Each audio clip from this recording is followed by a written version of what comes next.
So I'm just getting with it.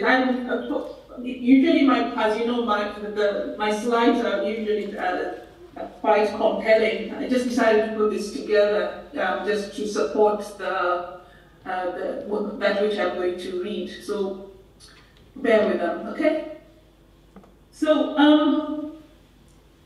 how do you move it forward? There, is it like that? Good.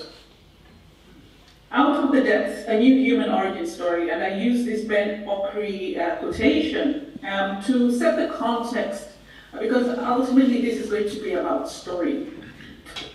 I'm grateful for the invitation to contribute to this research symposium.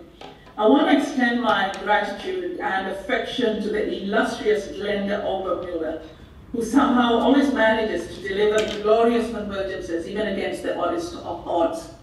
And to you, Sonia and Alexander Van Vickeren, it's lovely to see you there again, and thank you for this invitation to participate in this theme. Ladies and gentlemen, those present and also online, a warm and good afternoon. And this presentation is titled Out of the Depths, a case for an origin story as a question mark. It was developed in support of the sub-theme this symposium, which my assigned sub-theme was literature.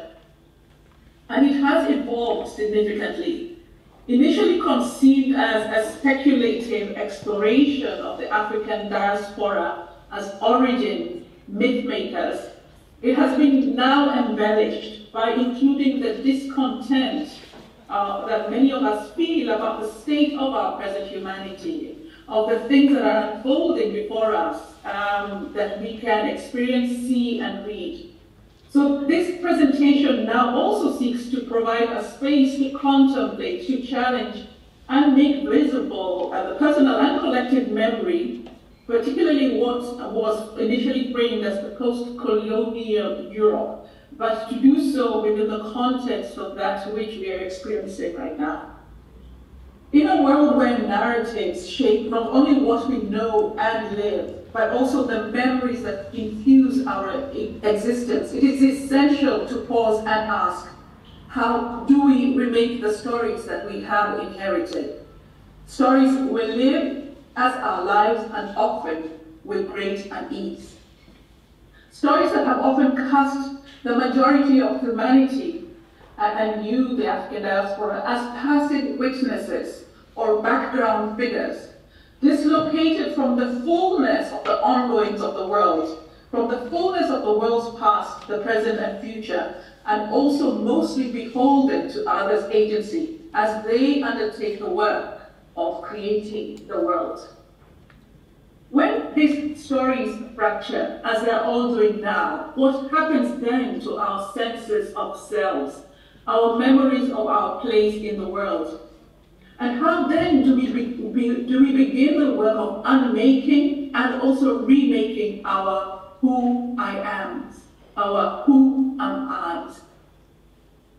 In the tension between the inherited and the imagined, we find the invitation to a fresh world building, the purpose of story.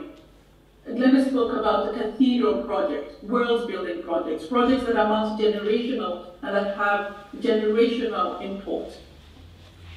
The stories we choose may become the frameworks upon which we rehabilitate our being, our story, our contradictions, histories, geographies now leveraged as sources sometimes of division, as are also, but in this process, in this place of opportunity, they can become sites of synergies that can inform a new premise for the story of our humanity, our diaspora, our world. One even capable of transforming pain, shame, marginalization, limitations, and loss into a gentler power to shape the future and the unknown. So very quickly, a definition. What is story? In the simplest of ways, story is a narrative account of real or imagined events featuring characters, settings, conflicts, and resolutions. Within a story, a well-defined protagonist pursuing a goal faces obstacles to overcome, while contending with adversaries who are competing under the rubric of a shared desire. Character can also be a construct like Africa, a composite like humanity, an idea like the African diaspora. We seek out stories because we need to make meaning. We need to imagine a way out of a morass, and because we also desire catharsis. Human stories grapple with and also project an existential riddle that I go back to over and over again. What does it mean for me to be human? What does the humanity of the other mean to me? We explore these through our senses, experiences, witness, and studies without limit, and bring these insights into the structuring of our story. In the journey to inhabit our identities and hopefully flourish, narratives can sustain us, for they are also the vessels of ideologies, of perspectives. Yet they also wield power beyond mere narration. They shape minds, they shape hearts, they mold meaning, they offer direction, they propose futures. Story as a journey map, story as language, story as world-making. To get to their truth, the site of their power, we must also look with very, very clear eyes at the present, real, meeting it as it is without flinching.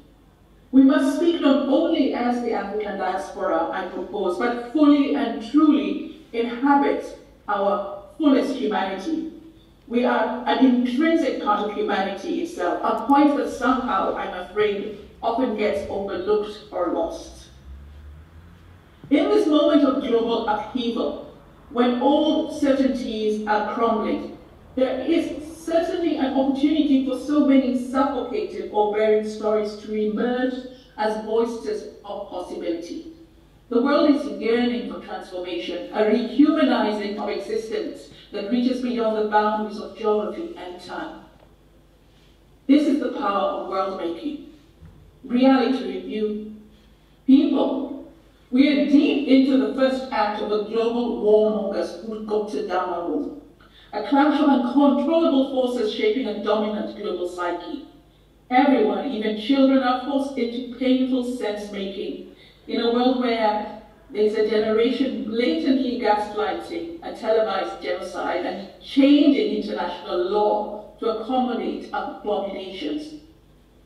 The disgusting devouring of our earth by imperial powers has catalyzed nature's rebellion, pushing us all to the edge of defeat. For centuries, a parasitic and dehumanizing impulse, diabolical in its shape, has possessed, I think, a portion of humanity and has thrived on hubris, euphemisms, lies, relentless self-praise, self-excusing, narrative creation, consensus manufacturing. And in this reconstruction of identity, one of its worst signifiers is its pigmentation politics, a preoccupation that has made nations obsessed with the minutiae of the shades, hues, and pores of the skin tone of others. This 500-year-old nemesis wrapped itself in the garb of civilization, and recently, democracy and progress, prioritizing its own existence over all others, perpetuating cycles of human exploitation and destruction. Embedded within its myth-making apparatus is a mechanism that delivers archetypes to support deceit, virtue signaling, doublespeak, denial, amnesia, euphemisms, and whitewashing. It cleanses consciences, mostly its own, rendering them pure, innocent, and blameless, regardless of the devastating ruins of human existence and nature's destruction in its wake. And in this moment of time, if we were a film about a bomb-strapped driverless train heading towards a fathomless chasm, the doomsday clock tells us we have only 90 seconds to midnight. That's it for every single one of us. Tick-tock. Our world is hemorrhaging, people. And the piecemeal World War III as Pope Francis described it back in September 2014, is fully underway. But it is so horribly, terribly, and insidiously crafted that the warmongers have managed to convince the seemingly distant publics that this is not really happening. Cognitive dissonance, at least not until the first of the explosions reach your nearest city. But by then the media will be ready with articles and stories calling it anything but what it is. And so today, to ask you, as I am, to remake the world, to consider remaking the world, is to call you, to summon you into a tremendous human odyssey. In the crucible of a 500-year-old often silent war, humanity has entered a state that could be called, in story terms, a night of the soul, or the moment of doom, a complex existential wrestling match, a confrontation with the moral contradictions that lie within, demanding that we choose a way, a path, a direction, for better or worse. So, a question to you: how do we take on the existential battle for the soul of the world? And it's also for your soul, wherever it is that you find yourself. How do you do it? I want to also highlight, perhaps in this state, that some colonially afflicted nations, China, Iran, India, and perhaps to a lesser extent South Korea, have successfully tapped into the power not only of their diaspora, but the power of their stories and imagination to craft alternative guiding visions for their people. And these nations have bypassed the dominant, noisy narratives that pervade our world, instead using their stories to reclaim their patrimony and evoke life-affirming or life-giving or life-visioning archetypes and metaphors. And by doing so, have managed to forge a timeless sense of identity, stepping past prescribed timeframes of the global order, while also, yes, engaging that global order strategically. Unlike many of you, I grapple with the deeply entrenched idea among people, mostly of African descent, that the main African story begins only after the European invasion of our continent, of our worlds. A narrative that also seems to seal the endless scope of the possibility of our immense imagination. So in this presentation, not only will I engage in story speak with you, as you have already noticed, but I shall also allude to 4 types of stories: the stories we tell ourselves, the stories others tell of us, the stories others have written of us and act upon, where we mostly play roles assigned us, mostly that of the crowd scene, and the stories we have not yet told. And this talk focuses mostly on the latter, the stories we have not told, the ones that could reshape or offer us an escape from the abyss into which our humanity is falling. I repeat, our world is at war. A war that refuses to give itself a name, a war we also deny, even as it ravages continents, shatters lives, changes laws at home, Germany changes laws at home, incites new forms of silences and self-censorship, and also reshapes borders. It's a war that deploys denial, wraps itself in euphemisms, but its truth is as stark as the rivers of human blood that stain its path. Guns, bombs, drones, Armageddonian weapons, domination, control, occupation, robots, and hacking into human consciences. A war where technology is deployed in the service of human extinction and nobody squeaks their objections. That parasitic entity, mindset, hidden force that has fed for centuries on the bodies and souls of nations thrives on human ignorance and complacency, thrives on the limitation of the human imagination. And it is now emboldened, knowing that for the most part we are too scared, confused, exhausted, indifferent, or distracted to confront it head-on. From the Sahel to Syria, from Gaza to Sudan, from Lebanon to the DRC, the same insidious diabolical patterns unfold. Material interests in who thrives and who perishes. An excess of nauseating virtue signaling lies, constant manufacturing musts all these aims. And the disquiet leads to most of us switching off when many of the world's politicians appear on our screens. Does this have anything to do with the symposium's themes, diversifying perspectives, dimensions of post-colonial memory? I argue that this is the culmination, the state in which we find ourselves. This is the culmination of all the prevarications, neglect, and dancing around the reality that there was and is no post in the colonial condition. The condition has never been assigned its correct name. The European war on the world and atrocities against human existence and nature, for which no ceasefire has ever been declared. Instead, we fumble with phrases like the Atlantic slave trade, as if the ocean were responsible, rather than calling it what it truly was, the European mass dehumanization, or simply the European slave trade.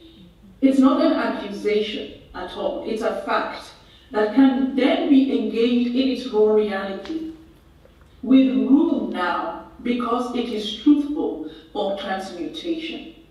Story-making is about the application of words, of real words, to convey both truth and emotion, or lies and distance, to prevaricate, which has been the case for so long, right? Memory, you say? There is also willful amnesia. The European age of atrocity is characterized by the long resonances of the diminution of others, its scapegoating, its constant projecting of the ills of society upon these others, and something that you, the diaspora, are very, very well familiar with. A puerile need to perform purity and innocence, so that its legacies that include violence, poverty, oppression, and the hijacking of financial and resource systems can remain undealt with or rebranded as philanthropy.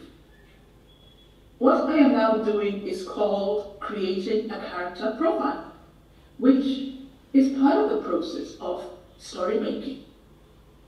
For those imagining the colonial project is over and done with, please consider France's overreaction and meltdowns in response to contemporary resistances in the Sahel.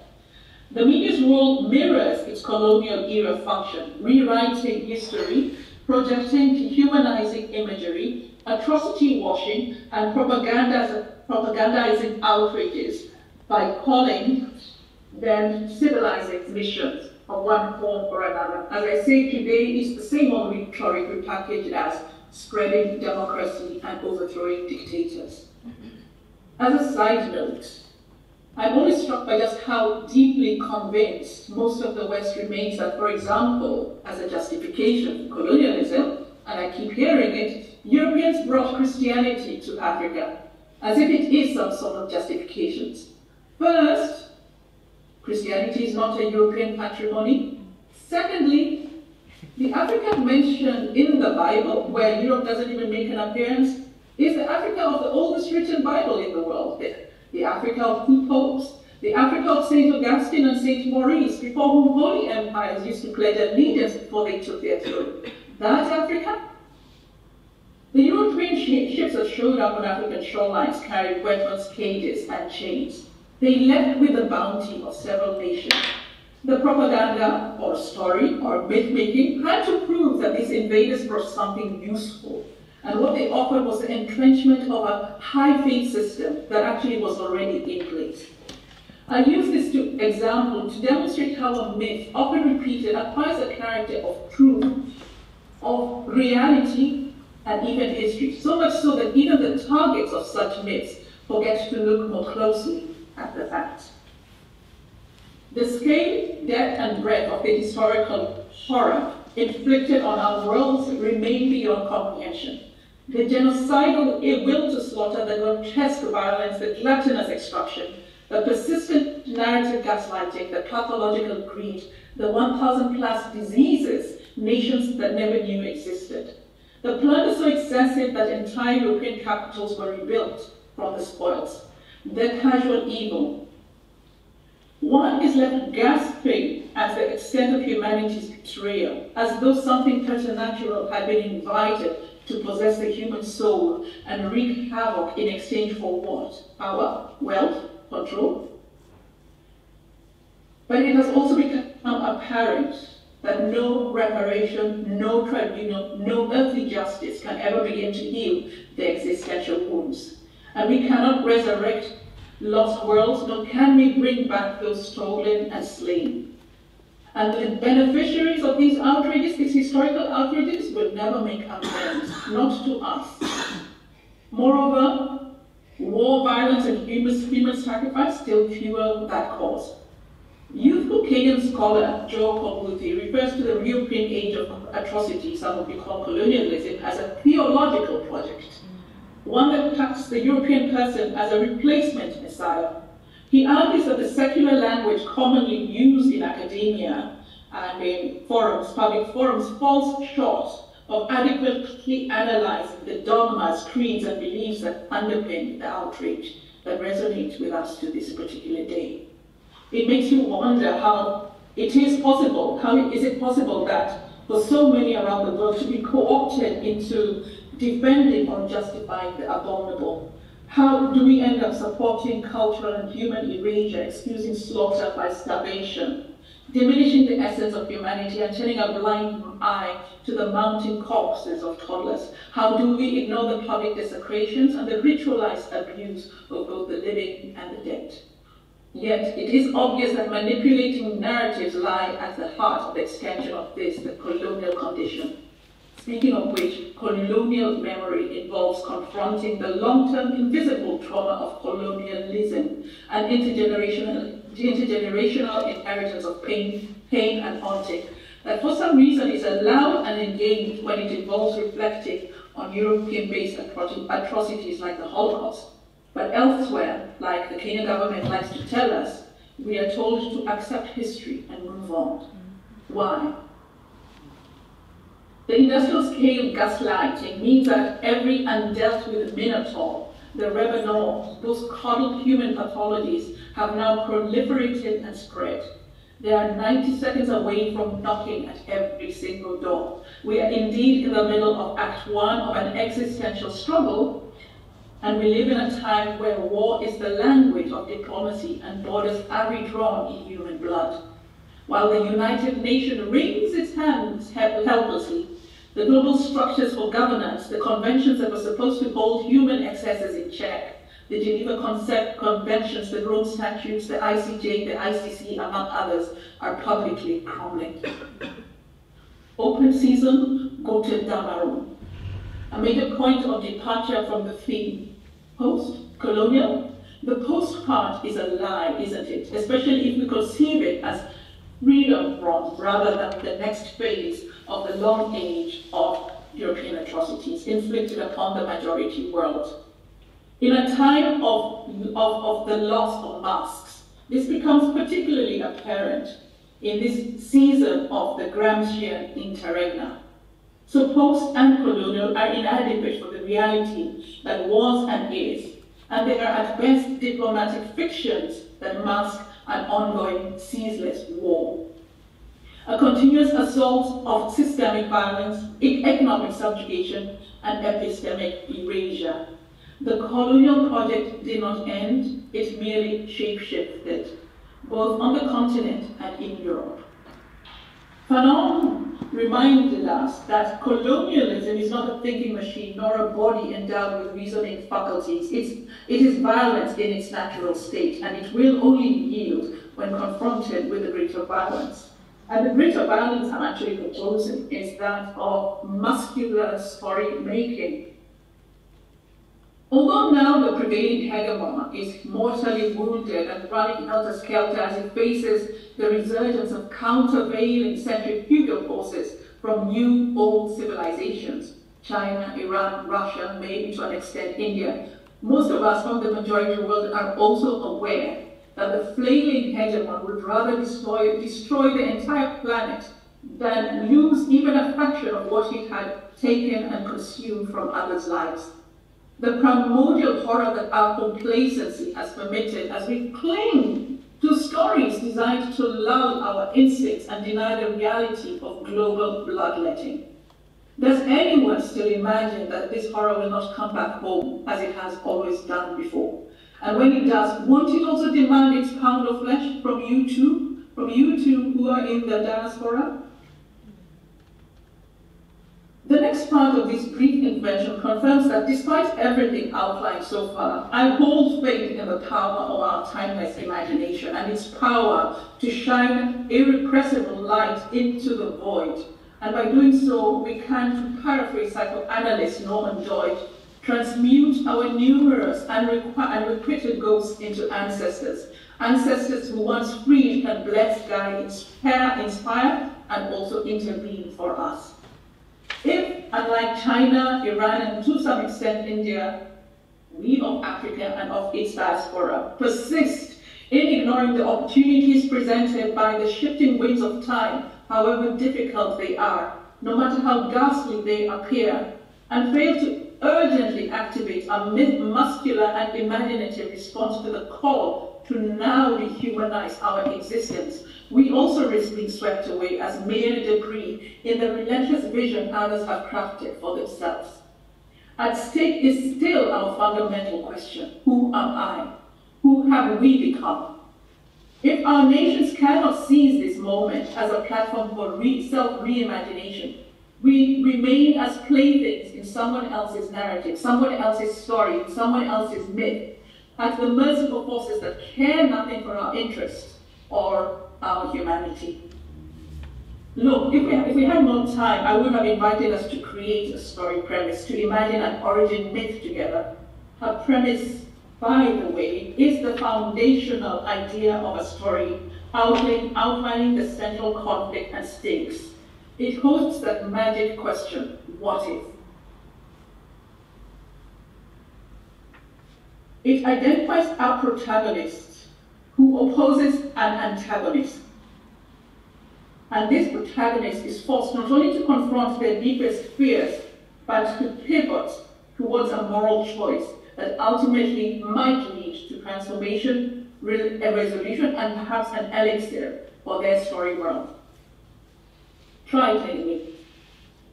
See how with your own story premise and your imagination and your story sensibility, you can also inhabit this current space of global historical reckoning, to confront the unvarnished truth just as it is, that has a direct input on every single one of your lives, and challenge it in story, in imagination, in possibility. Beyond critique, beyond resistance, could you in the process, in this particular time, dare to imagine a love story, not only for yourself, but for all humanity? A compelling counterpoint to the current terror and horror story that has also played out for far too long. Story-making is also remembering. Story-making is memory-making, weaving narratives from fragments of the past to honor and reshape our losses and imagine what else could be, thus creating, perhaps, another world, and yes, another humanity. Rehumanizing the world, as Frantz Fanon proposed. The world as a blueprint for the realities we all yearn to have, and with the word story, a new world into being. Thank you very much.